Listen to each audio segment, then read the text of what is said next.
"Get out before the storm buries the road," Uncle Gideon Harrow said, and before Eliza could answer, the great oak door of Harrow House closed against her with the final sound of a coffin lid. Snow struck her face at once, hard and white beneath the black winter sky, while behind her the windows of the house glowed with candlelight she had tended since girlhood. For one suspended moment, she stood on the stone steps with a small traveling bag in one hand and her father's silver pocket watch clenched in the other, waiting for someone inside to change their mind. No one did. The bolt slid into place. Eliza lowered her chin, drew her thin wool cloak tighter, and stepped into the blizzard. She would not pound on that door. She would not give Beatrice Harrow the satisfaction of hearing her beg. Only an hour earlier, Eliza had entered Gideon's study looking for household accounts, and found something she had not been meant to see. An old leather ledger beneath a stack of correspondence, its pages marked with figures she did not understand, and, near the bottom of one column, her dead father's unmistakable signature. She had touched the ink as though it might still be warm. Gideon had appeared before she could read more. His face had not changed when he saw the open book, but his hand had closed over it too quickly. Then came accusations. Ingratitude. Disobedience. Beatrice's cool declaration that Eliza had become impossible to keep beneath their roof. Yet even now, walking down the drive as snow gathered on her lashes, Eliza could not believe they truly meant to cast her out for asking one question. Gideon had promised a carriage would meet her at the North Road and take her to an acquaintance in York. He had spoken the promise with such calm certainty that she had almost thanked him. Almost. The wind tore across the bare fields, carrying the distant groan of trees from Blackmere Wood. Beyond those woods lay the lands of the Duke of Wycliffe, a name spoken rarely in the village and never lightly. Edmund Vale had not entertained society since his wife's death 4 years ago. Some called Blackmere Hall a house in mourning. Others said its master had become as cold as the stone walls he inhabited. Eliza knew little more, except that her father had once said the Duke was a man who kept his word even when keeping it cost him. She wondered why that memory returned now. At the iron gate, she paused and looked back. Harrow House had already become a blurred shape behind the snow. Her hand tightened around the watch. It had stopped years ago at 11:17, on the night her father died, and she had never allowed anyone to repair it. Tonight, as she slipped it into the inner pocket of her cloak, something clicked faintly beneath her fingers, as though a loose piece inside had shifted. She barely noticed. The cold demanded everything. Eliza reached the North Road after what felt like an hour, though the darkness made time uncertain. There was no carriage, no lantern, no horse tracks except those already filling with snow. She waited beneath a leafless ash tree, telling herself the driver was delayed. 10 minutes passed, then 20. The wind strengthened. Her toes began to lose feeling. Slowly, a truth more frightening than the storm entered her mind. Perhaps no carriage had ever been sent. A gust nearly forced her to her knees, but she caught the tree trunk and remained standing. "You will not make me disappear," she whispered, though there was no one to hear. Far beyond the white curtain, another carriage was moving through the storm toward Blackmere Hall. Inside sat a widowed duke returning from a grave he visited only once each year, unaware that before the night ended, he would be asked to choose whether to continue past a stranger in the snow. Eliza left the useless roadside and began walking, one hand over the watch beneath her cloak, searching for any light that might mean shelter. Then, through the blizzard behind her, 2 dim carriage lamps appeared. The carriage lamps grew larger through the snow, wavering like 2 pale stars behind a veil of white. Eliza stepped toward the roadside and lifted one hand, but the wind nearly tore her balance away before the horses slowed. The carriage stopped several yards beyond her. A driver called something she could not hear, and then the door opened. A tall man in a black greatcoat descended into the storm. He did not hurry. Even through the blowing snow, there was something controlled in the way he moved, as though weather, darkness, and inconvenience were merely facts to be assessed. "Are you injured?" he asked when he reached her. Eliza shook her head. No. His gaze dropped to the snow gathering along the hem of her cloak and the hand she kept pressed against her chest. "Then you are either remarkably stubborn or remarkably cold. I am waiting for a carriage." He looked once at the empty road. "You have found one. Not mine." The stranger's expression barely changed, but she caught the briefest tightening around his eyes. Where is yours? It is delayed. In this storm? Apparently. Silence passed between them. Eliza disliked how easily he seemed to see through the answer. She disliked even more that he did not expose it. He simply removed one glove and held out his hand. Come inside. I cannot. You can. I do not know you. That is sensible. His answer surprised her. No irritation. No wounded pride. Then you understand why I must refuse. I understand why you wish to. He glanced toward the road behind her. I do not understand why you believe wishing makes the danger smaller. Eliza lifted her chin. Sir, I am grateful that you stopped, but I will manage. A gust drove snow between them. Her knees weakened for one humiliating second. The stranger saw it. He did not reach for her. Instead, he stepped slightly closer, placing himself between her and the worst of the wind without touching her at all.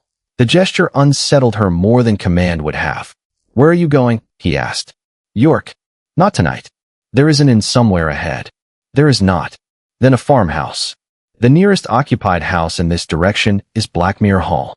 Eliza stared at him. The name struck through her exhaustion. Blackmere. He inclined his head.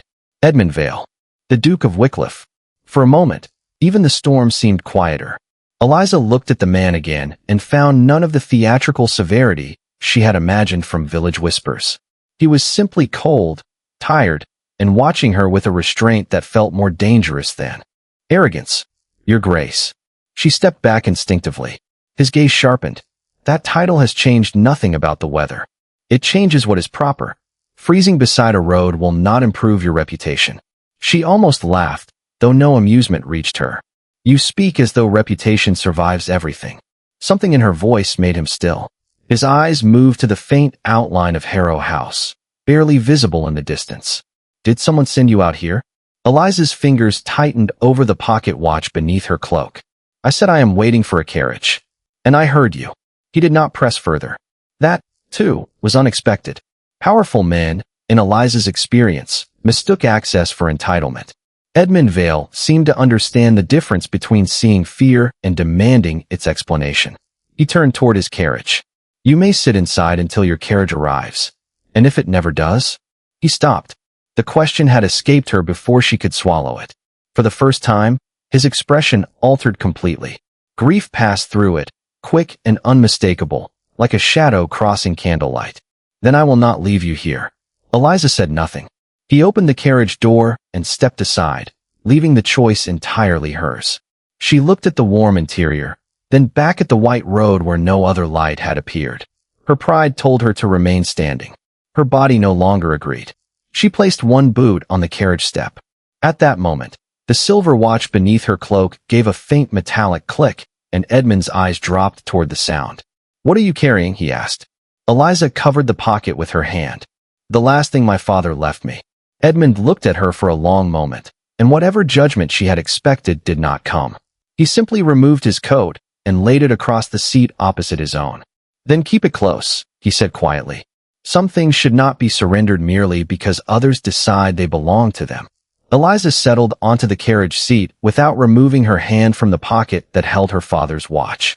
Edmund took the place opposite her, leaving the folded greatcoat between them, as though even kindness required a proper distance. For several minutes, neither spoke. The carriage rocked through deepening snow, wheels groaning against the road while wind pressed at the windows in long, low cries.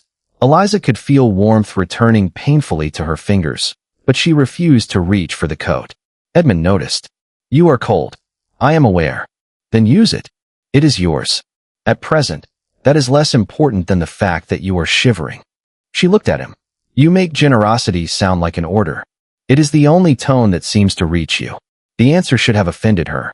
Instead, something almost like humor stirred beneath the exhaustion. She drew the coat over her knees. There, your grace has prevailed. A rare triumph. For the first time, the corner of his mouth moved. The expression vanished quickly, but not before Eliza saw the man beneath the title. The carriage lurched suddenly, as one wheel struck a buried rut. Her bag slid from the seat, spilling its meager contents across the floor. A comb, 2 folded handkerchiefs, a small book, and a sealed packet of letters tied with faded blue ribbon. Eliza bent at once. Edmund reached for the book before it could slide beneath his boot. then stopped when he saw her stiffen. He placed it carefully on the seat beside her without opening it. "Forgive me."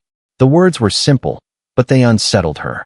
Gideon would have opened the letters first and apologized later, if at all. "Thank you," she said quietly.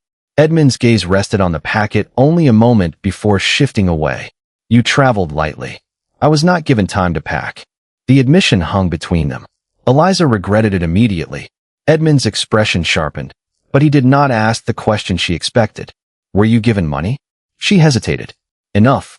That was not what I asked." Pride rose like a reflex. "I can take care of myself." I am beginning to suspect that is what people say when they have been given no alternative. Eliza looked toward the dark window. The observation struck too close. "And I am beginning to suspect dukes are accustomed to being obeyed. Usually." His voice quieted. "Tonight has been educational." Another stretch of silence passed. Then the carriage slowed. The driver called down that a fallen branch had blocked the road ahead, and the horses would need to be led around the edge of Blackmere Wood. Edmund opened the door before the man could climb down. "Stay inside," he told Eliza. "I will help him. You have a driver. I also have 2 hands." She watched him disappear into the storm. It was a small thing, almost absurdly small, yet it disturbed every assumption she had carried about men of his rank. Through the window, she saw him shoulder against the frozen branch beside the coachman, coatless now, snow gathering in his dark hair. He could have waited in warmth and called it duty fulfilled. He did not. When he returned, his breathing was heavier and one glove was torn at the palm. Eliza held out the cleanest of her handkerchiefs before she could reconsider. "Your hand." Edmund looked at the cloth, then at her. "It is nothing." That is what stubborn people say when they do not wish to admit they need help. His eyes held hers for a beat longer than before. Then he accepted the handkerchief. "You learn quickly, only when properly instructed." He wrapped the linen around his palm with surprising care. "You did not have to do that. Neither did you." Something changed then, subtle but undeniable. They were no longer merely a duke and a displaced woman measuring one another across a carriage. Each had seen a choice in the other that did not fit expectation. Edmund glanced again at the pocket watch beneath her cloak. "Your father," he said. "Was he the reason you would not leave that behind?" Eliza's fingers closed around it. "He was the reason I learned not to leave important things in other people's hands." Edmund did not answer immediately. When he did, his voice had lost its edge. "Then perhaps Blackmere should keep nothing of yours without permission." Outside, the gates of his estate emerged from the snow, and Eliza realized she had already made the choice that would make leaving simple impossible. She had begun to trust him. Blackmere Hall rose through the storm like a fortress abandoned by daylight, its dark stone towers appearing and vanishing behind sheets of snow. When the carriage stopped, Edmund stepped down first and offered Eliza his hand without assuming she would take it. She hesitated only a moment before placing her gloved fingers in his. The entrance doors opened almost immediately. An elderly butler stared at the unknown woman beside the Duke, but Edmund gave him no opportunity to question her presence. "Mrs. Bell." "The blue room. Hot water, blankets, and something warm to eat." The butler's brows lifted. "The blue room, Your Grace?" "Yes." Inside, Blackmere was warm enough to sting Eliza's frozen cheeks, yet the great hall possessed a coldness no fireplace could reach. Candlelight moved across old oak, stone arches, and portraits whose painted eyes seemed accustomed to silence. At the end of the hall hung the portrait of a woman in pale silk, half concealed beneath black mourning cloth.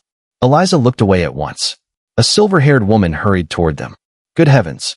Mrs. Agnes Bell took one look at Eliza's soaked hem and Edmund's torn glove. "You both look as though winter tried to claim you personally." "The roads?"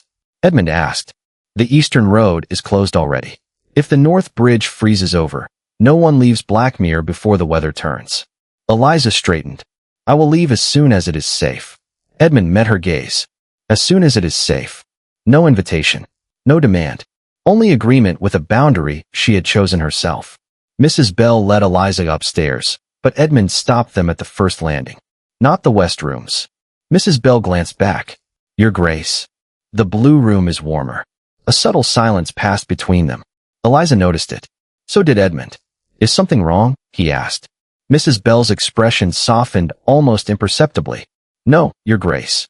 It has simply been some time since that room was used. The blue room stood near Edmund's private library, its fireplace already burning when Eliza entered. After changing into a plain night dress borrowed from the household stores, she sat near the hearth and removed her father's watch from her cloak.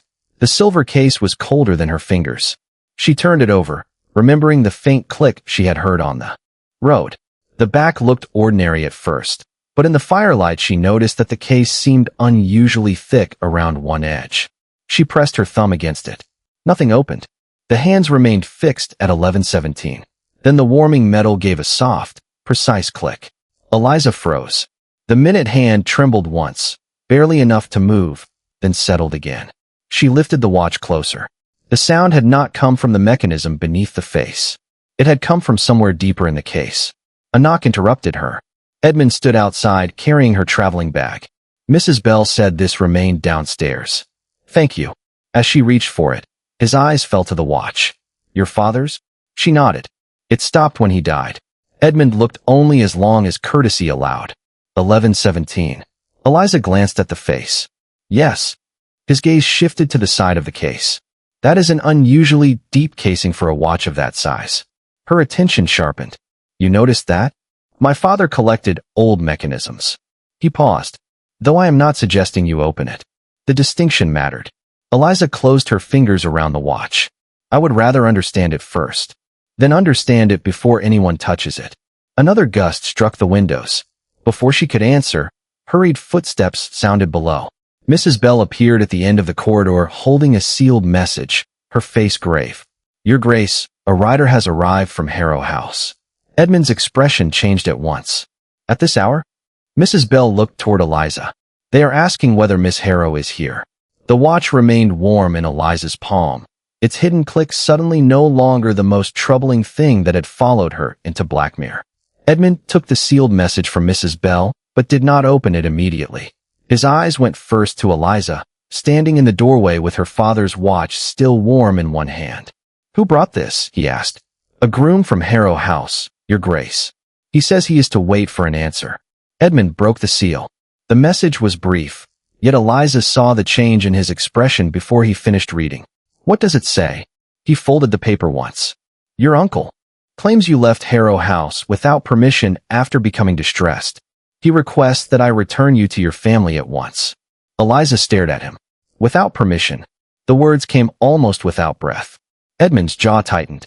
There is more. Read it. Miss Harrow, please. He obeyed.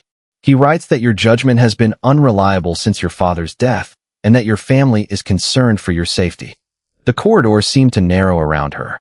Gideon had not merely cast her out.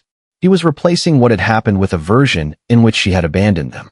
If she returned quietly, his account would become the only one that mattered. If she resisted, he could call the resistance proof. I will leave in the morning, she said. Edmund looked at her sharply. No, you have already done more than enough. That is not why I said no. Then why? Because the roads may still be impassable, and because a man who claims concern for your safety sent no carriage into a blizzard. Eliza turned toward the window. Snow beat against the glass. If I remain here, he will say worse. Probably. You say that very calmly. My name has survived gossip. Mine may not.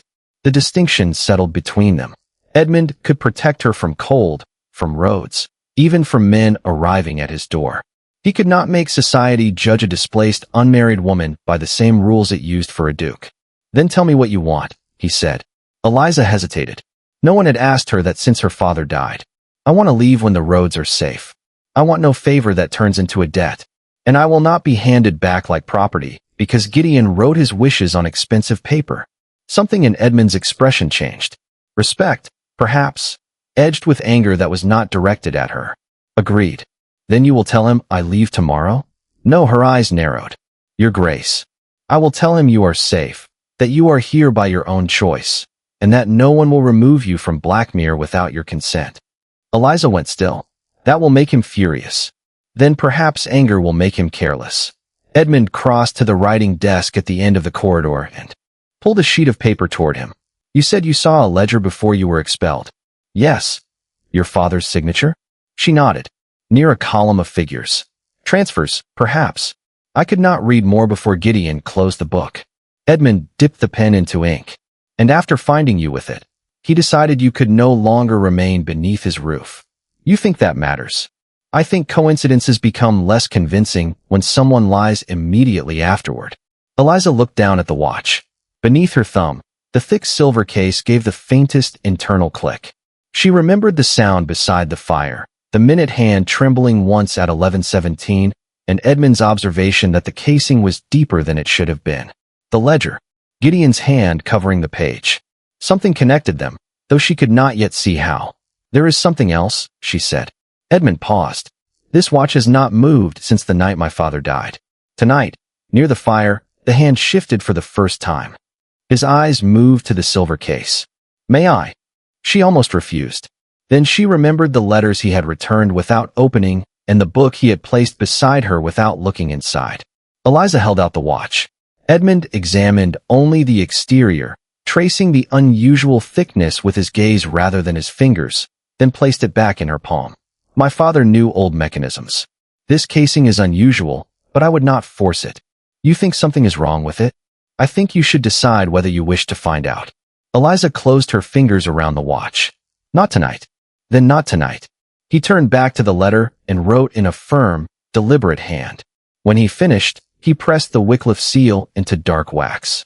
Mrs. Bell took the message without comment. Eliza watched the crest harden beneath the candlelight and understood the weight of what he had done. Edmund Vale had placed his name between her and the family that had tried to rewrite her story. He met her eyes. From this moment, he said quietly, they will know you are not alone. The words should have frightened her. Instead, for the first time since Harrow House closed its doors, Eliza believed them. By morning, the storm had weakened, but Blackmere remained cut off beneath a sky the color of pewter.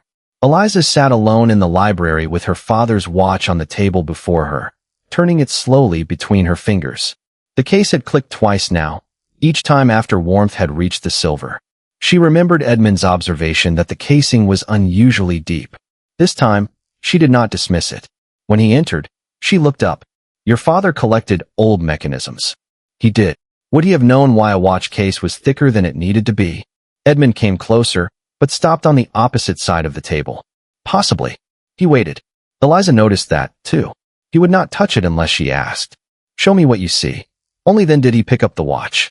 He examined the rim beneath the firelight, turning it carefully without forcing anything. There is a second seam here. Eliza leaned closer. A hair-thin line circled part of the inner casing, nearly invisible beneath years of tarnish. A repair? I do not think so. Edmund pressed nothing. Some older watches were fitted with hidden compartments for miniature portraits, messages, even emergency banknotes. But this one appears altered after it was made. Her heart began to beat harder. My father altered it. Perhaps. He handed it back. If it opens, you should be the one to open it. Eliza ran her thumb along the seam.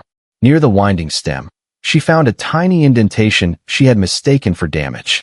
She pressed it. Nothing happened. Then she remembered the warmth.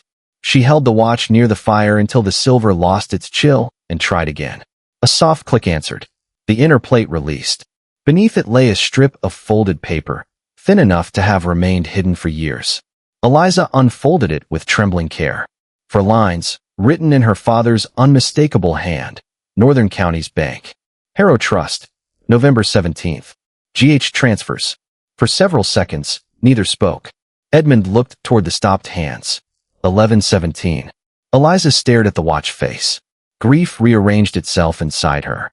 I thought it marked the moment he left me. Edmund's voice softened. Perhaps it marked something he needed you to find. She closed her eyes briefly. Her father had not left her a broken watch. He had left her instructions. The ledger. She opened her eyes. Its entries were numbered. Edmund crossed to the financial directory on the library shelf and found Northern Counties Bank. Beneath the listings for private trusts appeared the Harrow name, followed by the trustee appointed after her father's death, Gideon Harrow. Eliza felt the room grow colder. GH, it strongly suggests him. Suggests, not proves. Edmund's restraint steadied her more than certainty would have. But it gives us something specific to verify. Eliza looked at him sharply. Us. If you want my help. And if I do not. Then I will give you the name of a solicitor who has no connection to me. The answer should have reassured her. Instead, fear found another opening. Last night you protected a woman you found in the snow. Now I may be evidence in a financial scandal.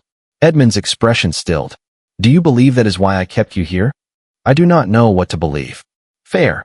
The lack of defensiveness unsettled her. She looked toward the veiled portrait visible beyond the library doorway. You said someone could be lost because duty came first. Edmund followed her gaze. My wife became ill while I was away settling an estate dispute. I was told she was recovering. I stayed 2 days longer.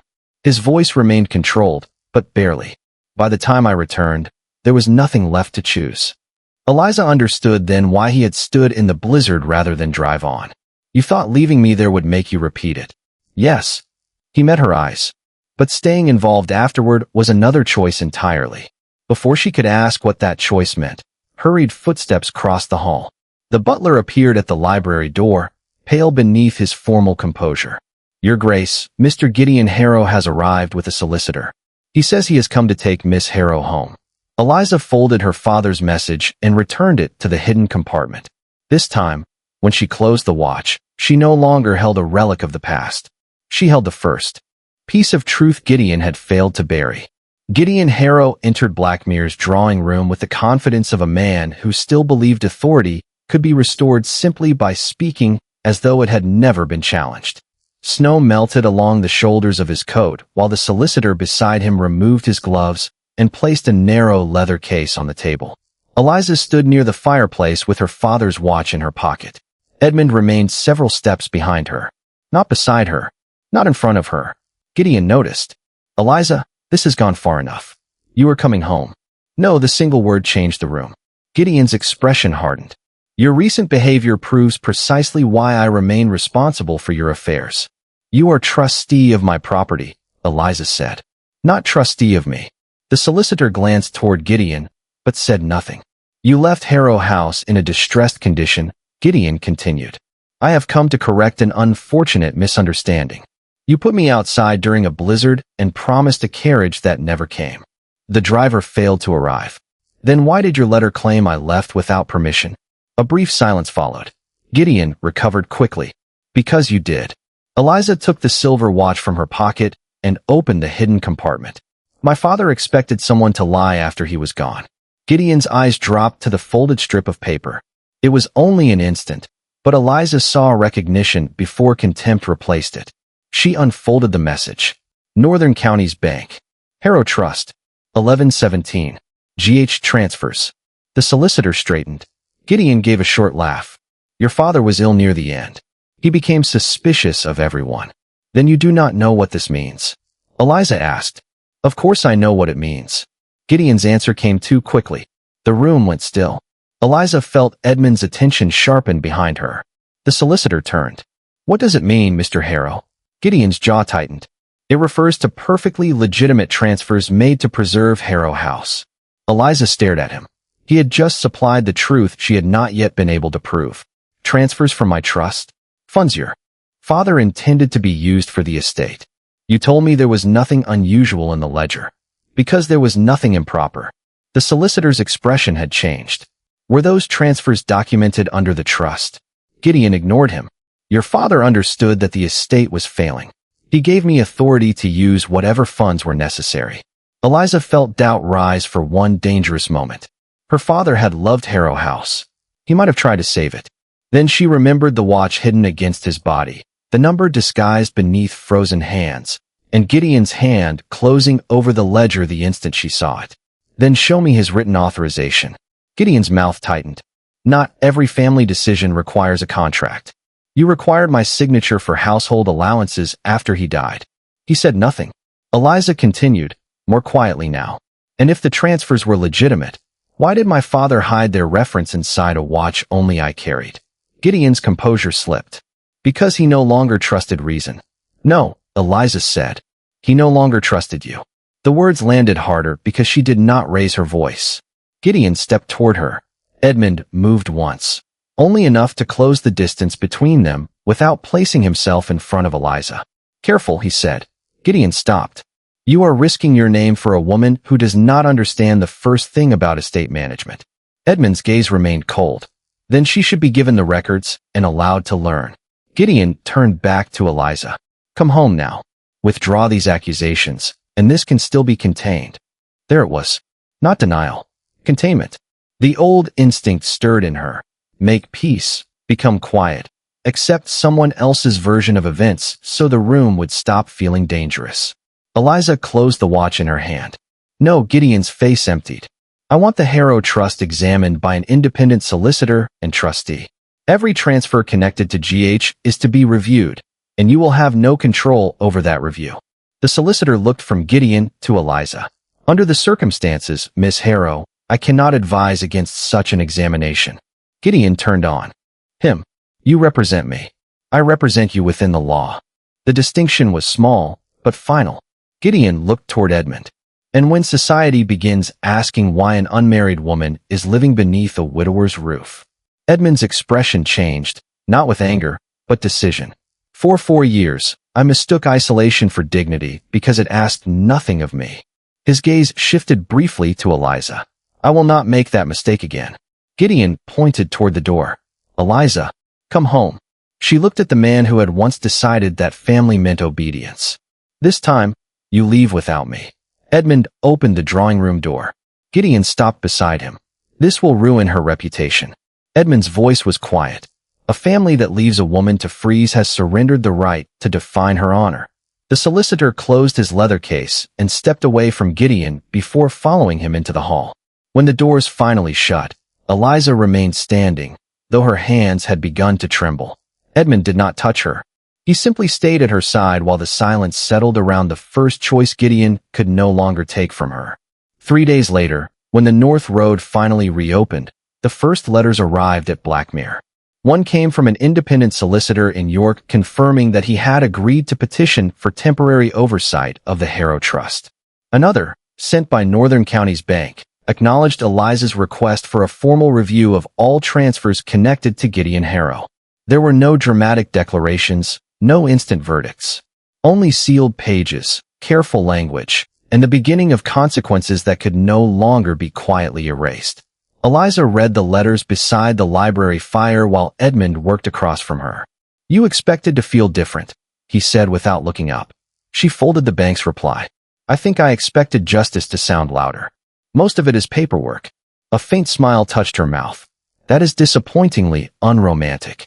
I have been accused of worse. The quiet exchange would have been impossible only days earlier.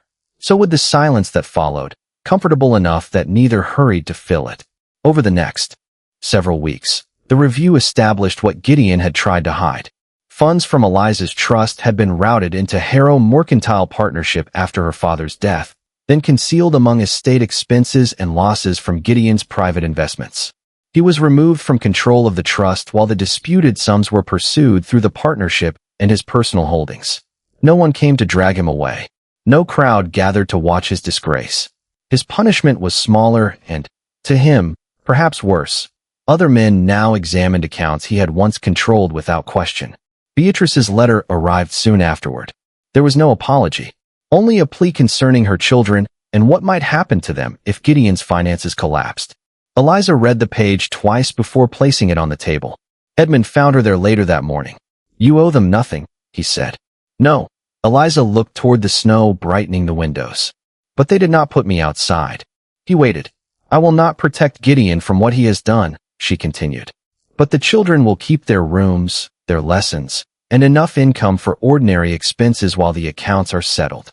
Edmund studied her quietly. They may never understand what you spared them. That is not necessary. No, he said. It is not.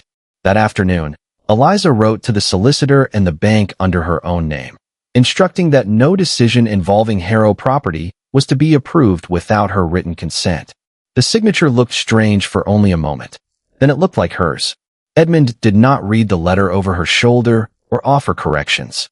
When she finished, he asked only, Would you like it sent? Yes. Then it will be. That evening, Eliza crossed the great hall and stopped beneath the portrait still half covered in black cloth. Edmund stood before it, one hand resting on the back of a chair. Her name was Margaret, he said. Eliza remained beside him without asking more. After the funeral, I covered the portrait because I thought seeing her would make the grief unbearable. His expression tightened with something older than sorrow. I was wrong. The cloth merely allowed me to pretend I was not looking. Eliza turned toward him. Do you want it removed? He was silent for a long time. Not because I wished to forget her. I know. He looked at Eliza then, and something in his face eased at being understood without explanation. I stayed away from rooms she loved. I stopped inviting people into this house. I visited her grave as though grief were a debt I could keep paying forever. His hand rose to the black fabric. But remembrance should not require the rest of one's life to remain empty. He pulled the cloth free himself. Dust drifted through the candlelight. Margaret's painted face appeared fully, neither banished nor worshipped. Edmund looked at the portrait and did not turn away. Mrs. Bell crossed the hall carrying a tray, stopped for half a breath, then continued with tears shining in her eyes. The next morning, sunlight touched the snow for the first time since Eliza had arrived. Her traveling bag stood packed beside the front doors. Edmund came down the staircase and saw it. Whatever he felt, he did not use it to stop her. The roads are clear, he said. Blackmere will provide a carriage wherever you wish to go. Eliza looked toward the open doors. She could return to Harrow. She could go to York. She could leave both houses behind if she wished. The freedom frightened her less than she expected. I am not leaving yet, she said. Edmund's eyes lifted to hers. No. There is somewhere I want to go first. Her hand closed around the silver watch in her pocket. The North Road. He understood at once. Still, he asked, May I come with you?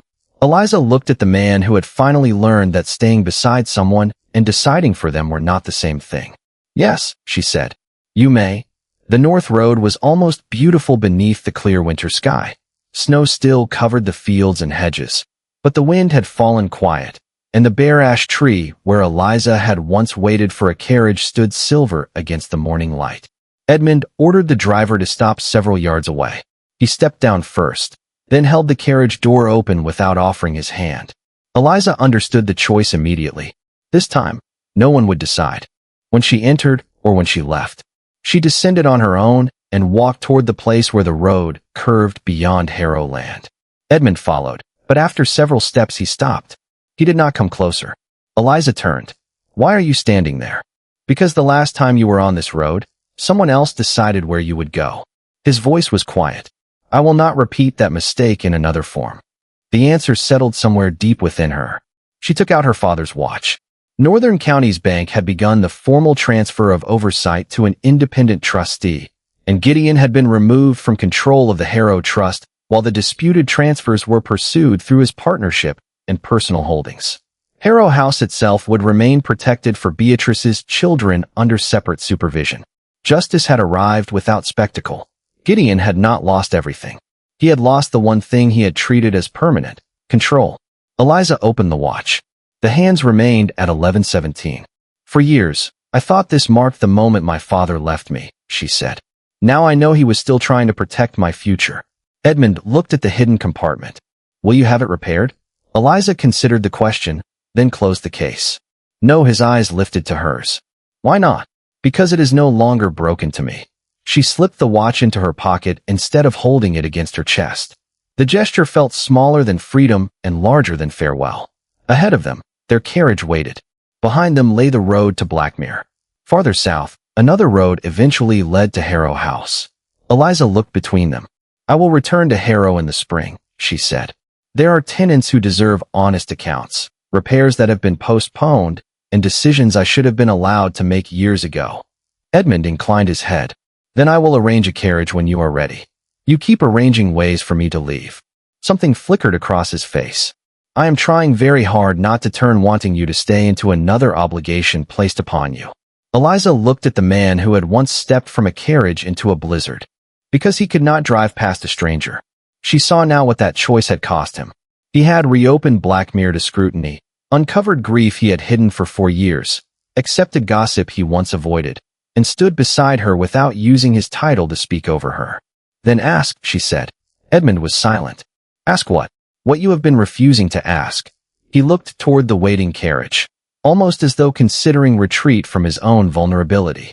When his eyes returned to hers, the distance in them was gone. Stay at Blackmere until spring. He paused. Not because you need refuge. Not because I rescued you. And not because either of us owes the other anything. His voice lowered. Stay because I have begun to want a future in that house again, and when I imagine it now, you are there. Eliza felt the old fear rise for one final moment. Every welcome could be withdrawn, every kindness could become a debt. But Edmund had spent the entire winter doing the opposite. He had asked when Gideon commanded. He had waited when others took. He had remained, without demanding ownership of the person he protected. Until spring, she said. Edmund's expression softened. And afterward, you ask again. A faint smile touched his face. I can do that. And I can answer again. He glanced toward the carriage. Would you like to go back? Eliza looked at its open door. On this same road days earlier, she had waited for transportation someone had promised, but never intended to send. Now a carriage stood before her. A duke waited without command, and every road remained open. Yes, she said. I would. Edmund waited until she entered first. By March, Eliza was managing the Harrow accounts under her own signature while dividing her weeks between the estate and Blackmere. Margaret's portrait remained uncovered. Rooms long kept silent were opened again, and fresh flowers appeared in halls that had known only mourning. Edmund still visited his wife's grave, but no longer as punishment. He went to remember, then came home. When spring finally softened the northern fields, he asked Eliza once more whether she wished to stay. This time, she answered before fear. Could speak for her. Yes, but never because I have nowhere else to go. Edmund took her hand only after she offered it. That is the only yes I would accept. Some people inherit a home. Others find one only after every door is finally open, and they discover that love is not the hand that keeps them from leaving, but the one that remains when they are free to go.